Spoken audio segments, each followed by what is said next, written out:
ಸಾಯಿರಾಮ್. ಸಮರ್ಥ ಸದ್ಗುರು ಸಾಯಿನಾಥ್ ಮಹಾರಾಜ್ಗೆ ಜೈ. ನಮ್ಮ ಸಾಯಿ ಕುಟುಂಬದ ಎಲ್ಲ ಸಾಯಿ ಭಕ್ತರಿಗೆ ನಮಸ್ಕಾರ. ಸಾಯಿ ಆಶೀರ್ವಾದ ಸದಾ ನಿಮ್ಮ ಮೇಲೆ ಇರಲಿ ಅಂತ ಬಾಬಾಗೆ ಬೇಡ್ಕೊಂತ ಇವತ್ತಿನ ವಿಡಿಯೋ ಶುರು ಮಾಡ್ತಾ ಇದ್ದೀನಿ. ಇವತ್ತಿನ ವಿಡಿಯೋದಲ್ಲಿ ಸಾಯಿಯಪ್ಪ ಏನು ಹೇಳ್ತಾ ಇದ್ದಾರೆ ಅಂದರೆ, ಮಗು, ನಿನ್ನ ಪರೀಕ್ಷೆಯ ಕಾಲ ಮುಗಿದಿದೆ. 3 ದಿನಗಳಲ್ಲಿ ಒಂದು ಶುಭವಾರ್ತೆ ಕೇಳುತ್ತೀಯಾ?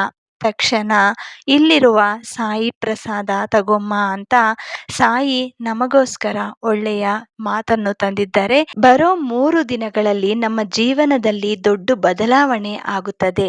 ನಮ್ಮ ಸಾಯಿ ಎಂಥ ಶುಭವಾರ್ತೆ ತಂದಿದ್ದಾರೋ ಇವತ್ತು ಈ ವಿಡಿಯೋ ಮೂಲಕ ತಿಳ್ಕೊಳ್ಳೋಣ. ಯಾಕಂದ್ರೆ 3 ದಿನಗಳಲ್ಲಿ ನಮ್ಮ ಜೀವನದಲ್ಲಿ ಏನ್ ಕಷ್ಟಗಳಿದೆಯೋ ಅದು ದೂರ ಮಾಡ್ಕೊಳ್ಳೋಕ್ಕೆ ಸಾಯಿ ತಂದಿರುವಂತ ಅವಕಾಶವನ್ನು ಎಲ್ಲರೂ ಕೂಡ ತಪ್ಪದೆ ಉಪಯೋಗಿಸ್ಕೋಬೇಕು.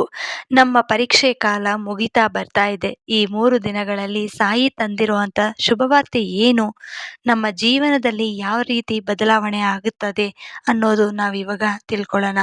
ಮಗು, ನಿನ್ನ ಪರೀಕ್ಷೆ ಕಾಲ ಮುಗಿದಿದೆ ಅಂತ ಹೇಳ್ತಾ ಇದ್ದೀನಿ ಅಂದ್ರೆ ಖಂಡಿತ ನಿನ್ನ ಕಷ್ಟ ಕಾಲ ದೂರ ಮಾಡುತ್ತೀನಿ. ನನ್ನ ಮೇಲೆ ಪೂರ್ತಿ ವಿಶ್ವಾಸ ಇರಲಿ.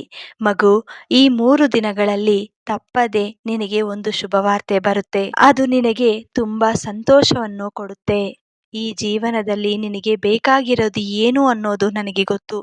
ನೀನು ನನ್ನ ಮುಂದೆ ನಿನ್ನ ಕಷ್ಟಗಳು ಮಾತ್ರ ಹೇಳ್ಕೊತಾ ಇದೀಯ. ನಿನ್ನ ಸಂತೋಷ ದಿನಗಳಲ್ಲಿ ಕೂಡ ನಿನ್ನ ಸಾಯಿ ಸದಾ ಜೊತೆ ಇದ್ದಾರೆ ಅನ್ನೋದು ಮರೆಯಬೇಡಿ. ಮಗು, ಪ್ರತಿ ಒಂದಕ್ಕೂ ಒಂದು ಕಾರಣ ಇರುತ್ತೆ. ನಿನ್ನ ಜೀವನದಲ್ಲಿ ಏನ್ ನಡೀತಾ ಇದೆಯೋ ಅದಕ್ಕೆ ಒಂದು ಕಾರಣ ಇರುತ್ತೆ.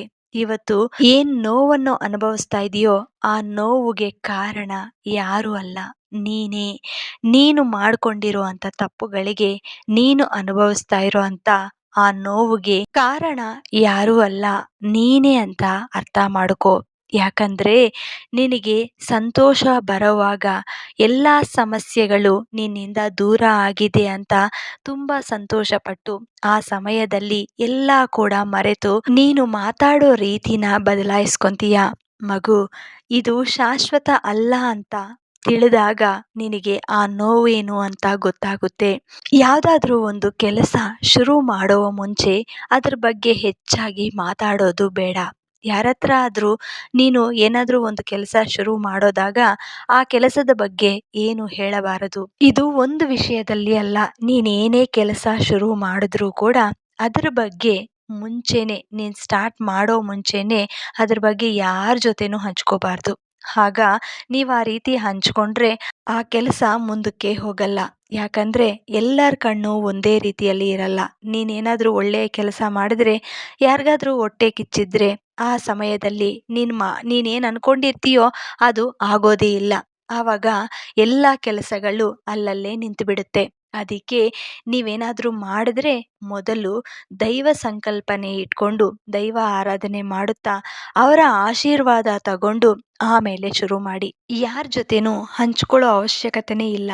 ನೀನ್ ಇನ್ ಕೇಸ್ ನಾನು ಇವತ್ತು ಈ ಕೆಲಸ ಮಾಡ್ತಾ ಇದ್ದೀನಿ, ಮಾಡಬೇಕು ಅಂತ ಅನ್ಕೊತಾ ಇದ್ದೀನಿ, ನಾನು ಇದರಲ್ಲಿ ಏನಾದರೂ ಸಕ್ಸಸ್ ಆಗುತ್ತೀನಾ ಇಲ್ವಾ ಅನ್ನೋ ರಿಸಲ್ಟ್ಸ್ ನಿಮಗೆ ಬೇಕು ಅಂದರೆ ನೀವು ನಿಮ್ಮ ಬಗ್ಗೆನೇ ಯೋಚನೆ ಮಾಡಿ. ಆ ಕೆಲಸ ಸ್ಟಾರ್ಟ್ ಮಾಡಿದ್ರೆ ನನ್ನ ಕೈಯಲ್ಲಿ ಆಗುತ್ತಾ, ನಾನು ಮಾಡ್ತೀನಾ, ನನಗಷ್ಟು ಶಕ್ತಿ ಇದೆಯಾ ಅಂತ ನಿಮಗೆ ನೀವೇ ಪ್ರಶ್ನೆ ಹಾಕ್ಕೊಳ್ಳಿ. ಅಷ್ಟು ಬಿಟ್ಟರೆ ಬೇರೆಯವ್ರ ಬಗ್ಗೆ ಬೇರೆಯವ್ರ ಜೊತೆ ಹೇಳ್ಕೊಂಡು ನೀವು ಆ ದಾರಿಯಲ್ಲಿ ನಡೆಸ್ಕೊತಾ ಇದ್ರೆ ನಿಜವಾಗ್ಲೂ ನೀವು ಯಾವತ್ತೂ ಮುಂದಕ್ಕೆ ಹೋಗೋಕ್ಕೆ ಸಾಧ್ಯವೇ ಇಲ್ಲ. ಸಕ್ಸಸ್ ಅನ್ನೋದು ನಿಮಗೆ ಸಿಗೋದೇ ಇಲ್ಲ. ಮೊದಲು ರಹಸ್ಯವಾಗಿ ಏನಾದರೂ ಕೆಲಸ ಸ್ಟಾರ್ಟ್ ಮಾಡಿದ್ರೇನೆ ನಿಮಗೆ ಅದರಲ್ಲಿ ಸಕ್ಸಸ್ ಅನ್ನೋದು ಸಿಗುತ್ತೆ. ನೀವು ಗೆದ್ದ ಮೇಲೆ ನೀವೇನು ಅನ್ನೋದು ಎಲ್ಲರಿಗೂ ಗೊತ್ತಾದ್ರೆ ಸಾಕು. ನೀವು ಗೆಲ್ಲುವ ಮುನ್ನ ಎಲ್ಲರಿಗೂ ನೀನೇನು ಅನ್ನೋದು ಹೇಳ್ಕೊಳ್ಳೋದು ಅವಶ್ಯಕತೆನೇ ಇಲ್ಲ. ಪ್ರತಿ ಒಂದಕ್ಕೂ ಒಂದು ಕಾರಣ ಇರುತ್ತೆ. ನಿನ್ನ ಸಾಯಿ ಏನೇ ಹೇಳಿದ್ರು ಅದಕ್ಕೆ ಒಂದು ಅರ್ಥ ಇರುತ್ತೆ. ಸಮಯ ಬಂದಾಗ ಅದು ಏನು ಅನ್ನೋದು ನಿಮಗೆ ಆ ಭಗವಂತ ತಿಳಿಸ್ಕೊಡ್ತಾರೆ. ಮಗು, ಇವತ್ತು ನಿನ್ನ ಕೈಯಲ್ಲಿ ಏನಾಗುತ್ತಿಲ್ಲವೋ ಅದಕ್ಕೆ ಒಂದು ಕಾರಣ ಇರುತ್ತೆ. ನಿನಗೆ ಇನ್ನೂ ಅನುಭವ ಬೇಕು. ಅದಕ್ಕೆ ಭಗವಂತ ಅದರಲ್ಲಿ ನಿನಗೆ ಇನ್ನೂ ಪರೀಕ್ಷೆ ಕೊಡ್ತಾ ಇದ್ದಾರೆ. ನಿನಗೆ ಪೂರ್ತಿ ಅನುಭವ ಸಿಕ್ಕಿದ್ರೇನೆ ನೀನ್ ಅನ್ಕೊಂಡಿರೋದು ಆಗುತ್ತೆ. ಇವತ್ತು ನಾನು ಹೇಳೋ ಮಾತನ್ನ ಅರ್ಥ ಮಾಡ್ಕೊ. ಯಾಕಂದರೆ ನೀನು ಎಲ್ಲಿ ತಪ್ಪು ಮಾಡುತ್ತಿದ್ದೀಯಾ ಅನ್ನೋದು ನಿನಗೆ ಗೊತ್ತಾಗಬೇಕು ಅಂತ ಈ ಸಂದೇಶವನ್ನು ಹೇಳ್ತಾ ಇದ್ದೀನಿ. ನೀನು ಈ 3 ದಿನಗಳಲ್ಲಿ ಆದಷ್ಟು ಹೆಚ್ಚಾಗಿ ದೇವಿ ಆರಾಧನೆ ಮಾಡಿ. ಯಾವ ದೇವತೆ ಆದ್ರೂ ಪರವಾಗಿಲ್ಲ, ನಿಮ್ಗೆ ಯಾರಾದರೂ ಇಷ್ಟ ದೇವರಿದ್ರೆ ಆ ದೇವತೆ ಬಗ್ಗೆ ನೀವು ಆರಾಧನೆ ಮಾಡಿ. ಪ್ರತಿದಿನ ಬೆಳಗಿನ ಜಾವ ದೇವಿಯ ಆರಾಧನೆ ಮಾಡೋರಿಗೆ ಖಂಡಿತ ಆ ದೇವಿಯ ಅನುಗ್ರಹ ಸಿಗುತ್ತೆ. ಯಾರೇ ಆಗಿರಲಿ ಈ 3 ದಿನಗಳಲ್ಲಿ ನೀವು ತುಂಬ ಬದಲಾವಣೆ ನೋಡುತ್ತೀರಾ. ನಿಮ್ಮ ಕಷ್ಟ ಏನು ಅನ್ನೋದು, ಸಮಸ್ಯೆ ಏನು ಅನ್ನೋದು ಆ ದೇವಿ ಮುಂದೆ ಹೇಳಿಕೊಂಡು ಈ 3 ದಿನಗಳಲ್ಲಿ ತುಂಬ ನಿಷ್ಠವಾಗಿ ಆರಾಧನೆ ಮಾಡುತ್ತಾ ಇರಿ. ಮನಸ್ಫೂರ್ತಿಯಾಗಿ ಆರಾಧನೆ ಮಾಡಿ. ತಪ್ಪದೆ ಈ 3 ದಿನಗಳಲ್ಲಿ ಒಂದು ಶುಭವಾರ್ತೆ ಅನ್ನೋದು ಕೇಳುತ್ತೀಯಾ? ನಿಜವಾಗ್ಲೂ ನಿನ್ನ ಸಾಯಿ ಮೇಲೆ ನಂಬಿಕೆ ಇರಲಿ. ನಿನ್ನ ಸಂಕಲ್ಪನೆ ಏನು ಅನ್ನೋದು ಆ ದೇವಿ ಮುಂದೆ ಹೇಳ್ಕೊಂತ ಸ್ಟಾರ್ಟ್ ಮಾಡಿ. ಅದು ಏನೇ ಆಗಿರ್ಬೋದು, ಲಲಿತಾ ಸಹಸ್ರನಾಮಾವಳಿ ಆಗಿರ್ಬೋದು, ಅಥವಾ ಲಕ್ಷ್ಮೀ ಸಹಸ್ರನಾಮಾವಳಿ, ಲಕ್ಷ್ಮೀ ಅಷ್ಟೋತ್ತರ ನಾಮಾವಳಿ, ಅಥವಾ ನಿಮ್ಗಿಷ್ಟ ಆಗಿರೋ ಅಂಥ ನಿಮ್ಗೇನು ಗೊತ್ತೋ ಅಥವಾ ಇನ್ನೇನು ಬರಲ್ವಾ, ಒಂದು ಮಂತ್ರ ತಗೊಳ್ಳಿ. ಶ್ರೀ ಮಾತ್ರೇ ನಮಃ ಅಥವಾ ಶ್ರೀ ಮಹಾಲಕ್ಷ್ಮಿಯೇ ನಮಃ, ಅಥವಾ ನಿಮ್ಮಿಷ್ಟ. ನಿಮಗೆ ದೇವಿ ಅನುಗ್ರಹ ಸಿಗಬೇಕು ಅಂದರೆ ಪೂರ್ತಿ ವಿಶ್ವಾಸ ನಂಬಿಕೆ ಇಟ್ಟು ಪ್ರತಿದಿನ ಸ್ವಲ್ಪ ಹೊತ್ತು ಟೈಮ್ ಸ್ಪೆಂಡ್ ಮಾಡಿ. ತುಂಬ ಪವರ್ಫುಲ್ ಅಂದರೆ ಲಲಿತಾ ಸಹಸ್ರನಾಮಾವಳಿ, ಶ್ರೀ ಸೂಕ್ತಂ, ಅಥವಾ ಇನ್ನೊಂದಿದೆ ಕನಕದಾರ ಸ್ತೋತ್ರ ಅಂತ.